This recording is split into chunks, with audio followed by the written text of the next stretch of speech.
el nombre de su fundador, Juan Calvino, un abogado humanista francés. La fe es como una mano abierta y vacía que se extiende hacia Dios, sin nada para dar y todo para recibir. El calvinismo, más que cualquier otra forma de protestantismo, estuvo al frente de las terribles guerras de religión que devastarían Europa en los siglos XVI y XVII.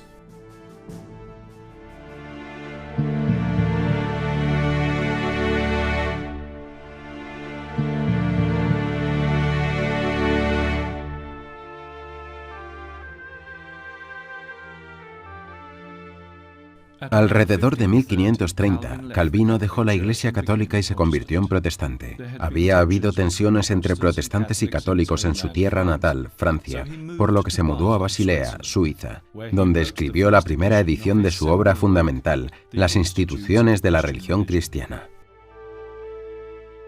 Las instituciones se convirtieron en el modelo de las formas protestantes calvinista y presbiteriana. Al igual que los otros reformadores, afirmó basar su religión en la enseñanza no bíblica de solo las Escrituras. Negó los sacramentos, los santos, la Virgen y las imágenes, pero su mayor innovación fue la doble predestinación. El libre albedrío no permite a ningún hombre realizar buenas obras, a menos que sea asistido por la gracia. De hecho, la gracia especial que solo los elegidos reciben a través de la regeneración. Porque no considero la extravagancia de quienes dicen que la gracia se ofrece promiscuamente por igual a todos. ¿Cómo es que la gracia de Dios, la predestinación y el libre albedrío humano se unen? El Concilio de Trento no intentó resolver todas las cuestiones teológicas, pero sí decía que existe el libre albedrío y existe la gracia de Dios, y no podemos hacer ningún bien que nos lleve al cielo, excepto por la gracia de Dios. Y existe la predestinación, pero Dios no predestina a nadie a ir al infierno. Si alguien va al infierno es por su libre elección. Pero cómo encajan todas esas cosas es algo que los teólogos discuten. No es algo a lo que la Iglesia haya dado una sola respuesta. Por doble predestinación, Calvino creía que Dios predestinó a algunos para el cielo y a otros para la condenación. A los salvados se les llama los elegidos, y Calvino pensó que es el deber de todos los cristianos averiguar si están entre ellos. Esta no es una enseñanza bíblica. La Iglesia católica también cree en la predestinación, pero de una manera menos dura. El Concilio de Trento llama a la predestinación un misterio oculto. Por lo tanto, no podemos tener todas las respuestas aquí en la tierra. Tenemos libre albedrío para cooperar o no con la gracia de Dios que conocemos a través de los sacramentos. El Catecismo de la Iglesia Católica nos enseña que Dios no predestina a nadie para que vaya al infierno. Para ello, es necesario apartarse voluntariamente de Dios, pecado mortal, y perseverar en él hasta el final. El infierno existe y las almas van allí. Los ángeles caídos están allí, y si pueden apartarse de Dios, también pueden hacerlo los humanos. Una de las preguntas clave que surgieron en la Reforma fue: ¿podemos saber con certeza que estamos salvados? La posición católica siempre ha sido: podemos saber con certeza dónde están los medios de la gracia. En Cristo, en los sacramentos, en la Sagrada Eucaristía. Si permanezco en comunión con Cristo y persevero hasta el fin, estaré salvado. Pero esta certeza no fue suficiente para el teólogo Martín Lutero, Juan Calvino y otros primeros reformadores. Querían saber no simplemente dónde se encontraba la gracia, sino si estaban en un estado de gracia y si podían perseverar en esa gracia hasta el final.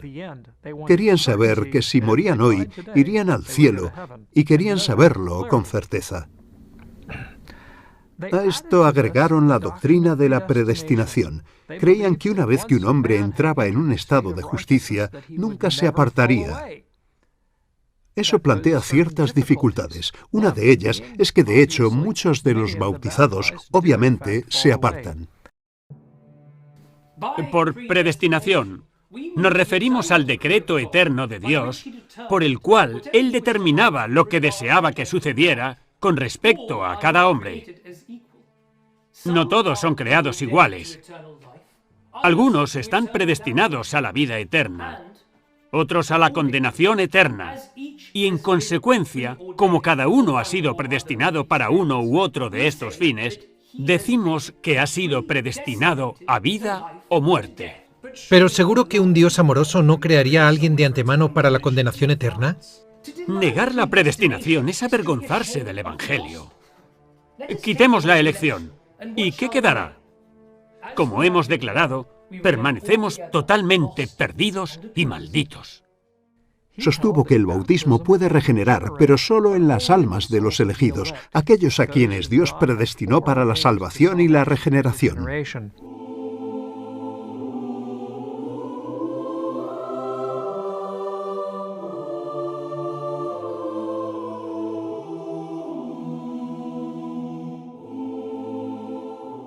Ginebra es hoy una ciudad rica y cosmopolita, ubicada en el borde occidental del hermoso lago de Ginebra, con su impresionante jet d'eau elevándose por encima de la línea de la ciudad. Sin embargo, en el siglo XVI, después de que Juan Calvino viniera a predicar, se convirtió en una tiranía puritana. Calvino, al igual que los otros grandes teólogos protestantes, pudo aprovechar su vasto conocimiento de las Escrituras, pero no pudo estar de acuerdo con otros reformadores sobre lo que las Escrituras estaban diciendo en ciertos lugares importantes.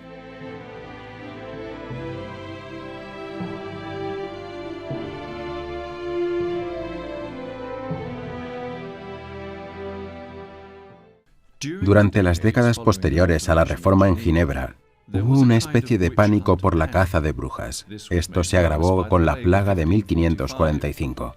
Las autoridades creyeron que esto fue el resultado de la brujería.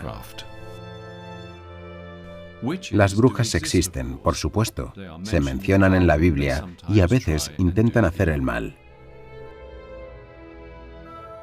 ¿Pero eran la mayoría de estas supuestas brujas en Ginebra solo trabajadoras que limpiaban casas afectadas por la plaga? Adelante, bruja acusada.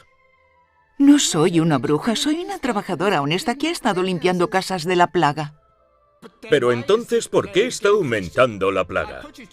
Te digo que estás propagando deliberadamente la plaga mediante el uso de brujería y pociones para tu propio beneficio. No, mi señor, no es verdad. Soy una trabajadora honesta que se ha ganado la vida desde que llegué a esta infeliz ciudad. Mira, ¿me estás llamando mentiroso? Te encuentro culpable de todos los cargos. Lleváosla.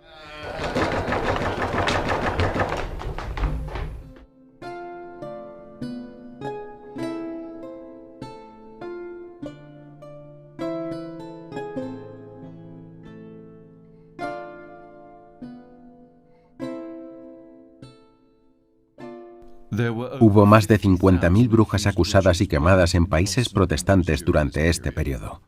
En los países católicos, la Iglesia puso en marcha la Inquisición para dar a los acusados un juicio justo y tratar de salvar a la mayor cantidad posible. Esto redujo el número de ejecuciones a 12.500 durante los 600 años de existencia de la Inquisición. Los culpables eran remitidos a la autoridad civil para dictar sentencia. El predicador y reformador escocés John Knox pasó 2 periodos en Ginebra. Estos, dijo, fueron los días más felices de su vida.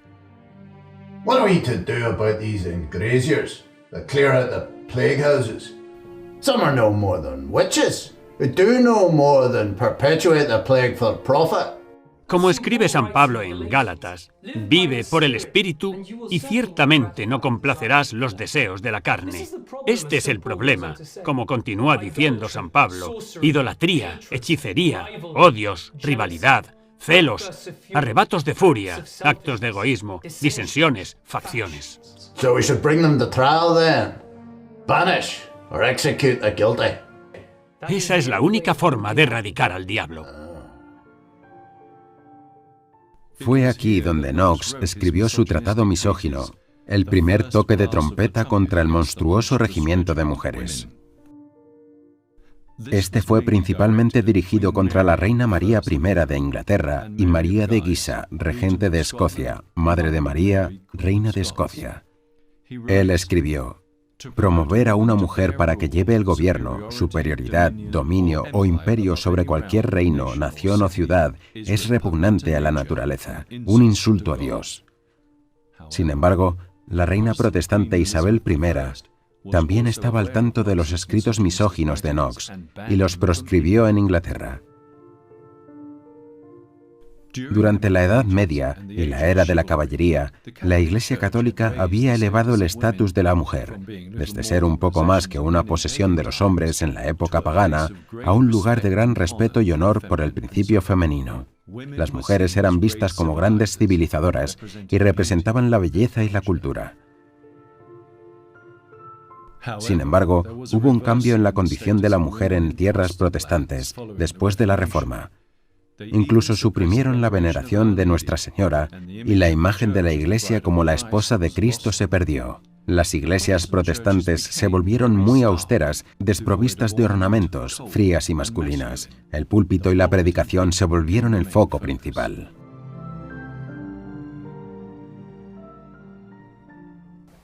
Ciertamente, hay algo de verdad en la línea de Chesterton de que los cristianos odian a María, a quien Dios besó en Galilea.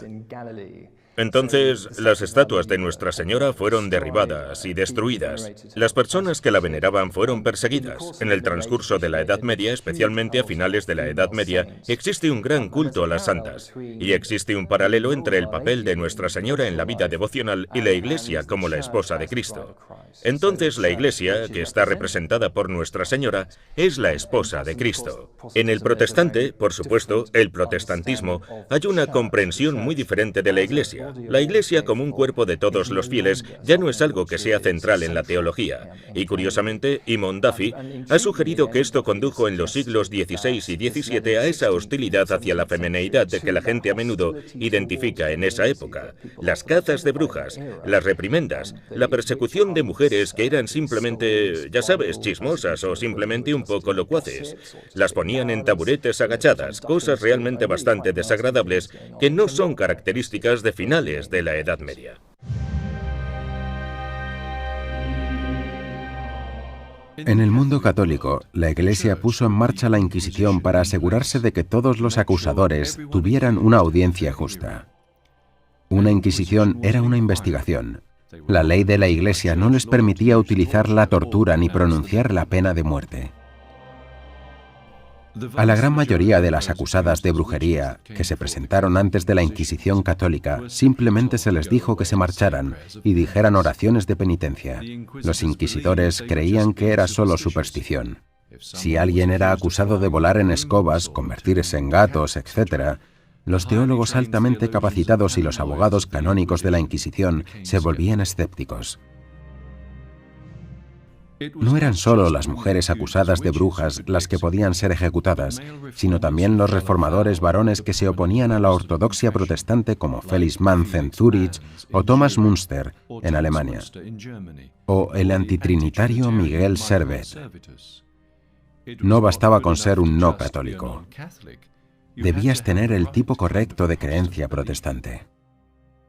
Miguel Servet. Se le acusa de difundir doctrinas que se oponen a las normas cristianas. It is no fault of Calvin's that I had not been burnt in Vienna. It is perhaps Calvin who should be on trial. Se le acusa de difundir revolución, enseñanzas heréticas contra la Santísima Trinidad y también la de los anabaptistas. I stand by the teachings of the Bible.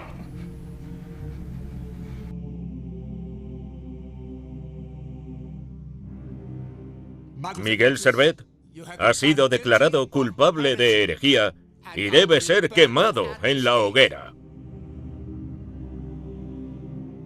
En general, los protestantes solían escribir tratados contra las inquisiciones católicas y argumentarían que las inquisiciones eran el único medio por el cual la Iglesia podía mantener a la gente esclavizada en la falsa doctrina.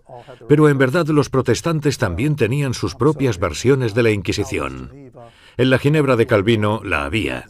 En el Zúrich de Zuinglio no se permitía, por ejemplo, decir una misa. No se permitía ni siquiera decir un Ave María. En Ginebra, los rosarios, la posesión de un rosario, era motivo de exilio de la ciudad. Tenían leyes muy fuertes. Servet era otro de estos reformadores radicales, alguien que había aceptado esta idea de que todo lo que tengo que hacer es leer la Biblia e interpretarla a mi manera, y lo que se me ocurra es, por tanto, la verdad. Servet negó una de las cosas que todos los demás protestantes habían aceptado, que era la Trinidad. Esto fue demasiado para Calvino, y por lo tanto Servet fue quemado en la hoguera en Ginebra. Calvino finalmente logró convertir a Ginebra en un estado eclesiástico protestante. Establece una police de Meyer, una fuerza policial religiosa o brigada contra el vicio que visitaba las casas, examinaba a jóvenes o mayores, veía si conocían sus oraciones, si habían atendido a los sermones de Calvino y confiscaba libros que no tenían imprimatur de Calvin. Se preguntó a los niños sobre el comportamiento de sus padres y se preguntó a los sirvientes sobre sus amos. La gente podría ser encarcelada por criticar la dictadura de Calvino. Una persona sería azotada en todas las encrucijadas de la ciudad y luego expulsada de Ginebra por protestar contra la doctrina de la predestinación. Cuando Calvino entró en la ciudad de Ginebra en la década de 1530, una de las primeras cosas que hizo fue instituir la comunión semanal. Solo se podía comulgar después de un examen de Calvino que determinaba si se era digno de recibir la Sagrada Comunión. También escribió una declaración de fe que insistió en que todos los ginebrinos suscribieran. Como era de esperar, los ginebrinos no tomaron con agrado las tendencias autoritarias de Calvino y lo echaron de la ciudad durante unos años. Regresó a principios de la década de 1540 y luchó durante la mayor parte de su carrera en Ginebra para obtener el control y la autoridad. Lo consiguió en la década de 1550. Al morir, algunos historiadores estiman que hasta el 15% de la población fue excomulgada por Calvino o su consistorio. Durante los primeros 5 años del gobierno de Calvino en Ginebra, 76 personas fueron expulsadas de sus hogares, 10 personas fueron decapitadas, 13 ahorcadas y 35 quemadas en la hoguera, especialmente por brujería. A pesar de la severidad del calvinismo, se convirtió en la forma de protestantismo que más se extendió. Y donde quiera que se extienda el calvinismo, se destruyen el arte y las imágenes religiosas. Una iglesia sencilla y encalada era lo mandado, y sin música, excepto los salmos. Sin embargo, hay mucha resistencia en muchas tierras cristianas, ya que Calvino envía misioneros, particularmente a su tierra natal de Francia. Y los hugonotes, como se llaman a los calvinistas franceses, son muy activos. Los misioneros calvinistas son estridentes, dinámicos, pero disruptivos. Convierten a muchos, pero la mayoría de los cristianos franceses solo quieren seguir siendo católicos. Esto conduciría a las guerras de religión francesas de 1562 a 1598, que también incluirían la masacre del día de San Bartolomé.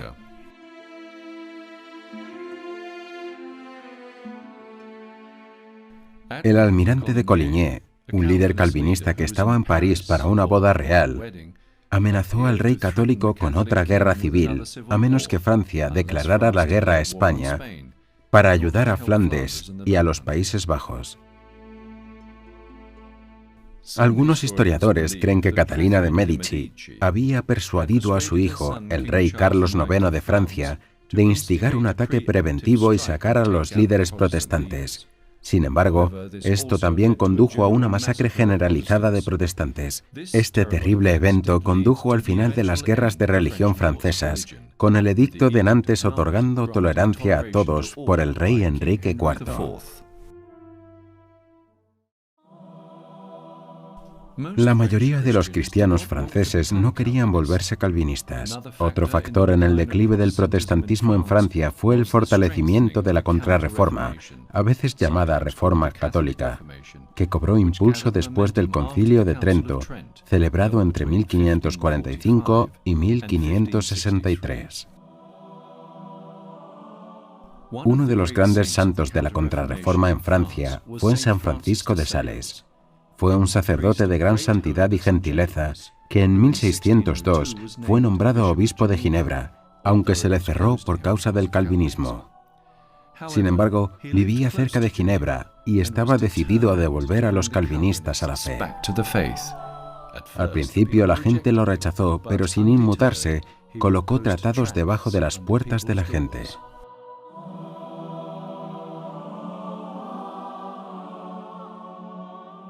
Caminaba por el campo alrededor del lago de Ginebra predicando suavemente a todos los que escuchaban. San Francisco de Asís se le apareció mientras caminaba por el lago.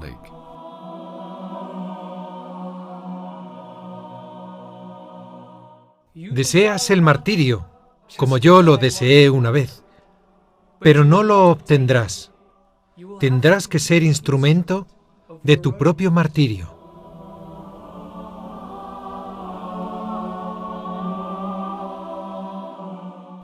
Por su gentil persuasión y ardiente amor por Dios, se cree que trajo entre 30 y 40.000 calvinistas de regreso a la Iglesia Católica.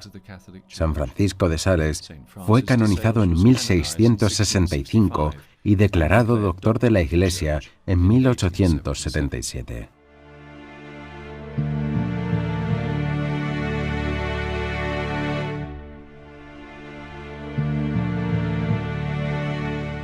El calvinismo también se extendería a los Países Bajos, donde tuvo lugar una guerra aún más larga, la Guerra de los 80 años, o como algunos historiadores la llaman, las guerras de más que religión, porque la revuelta protestante estaba siendo utilizada, y no por primera ni última vez, por razones políticas. En este caso, para acabar con el dominio español. Los luteranos, pero especialmente los calvinistas, ya a finales de siglo, llegaron al poder contra el rey católico de España.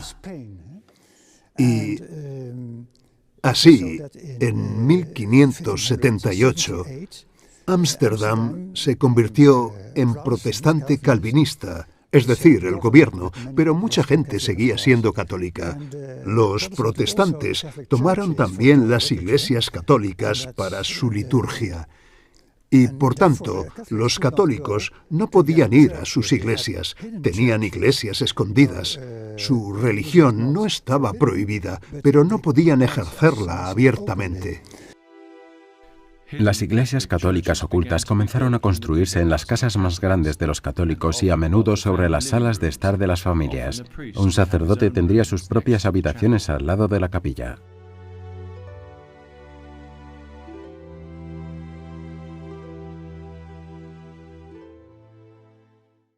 Las iglesias católicas de Ámsterdam fueron tomadas por los calvinistas. El arte religioso y los artículos devocionales fueron despojados de las iglesias, ya que se los consideraba idólatras.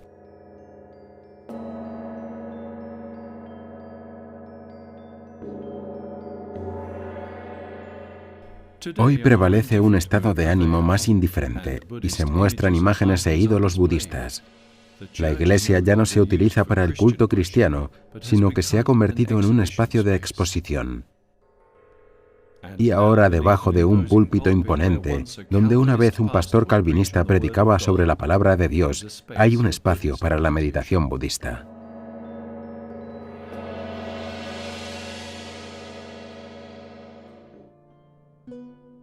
Solo en 1853, la jerarquía católica fue restaurada en los Países Bajos y los católicos pudieron por primera vez desde la Reforma construir nuevas iglesias. Las congregaciones de las iglesias escondidas de Ámsterdam, especialmente las de Nuestro Señor en el ático, pudieron construir esta magnífica iglesia de San Nicolás, que en 2012 fue elevada a la categoría de basílica.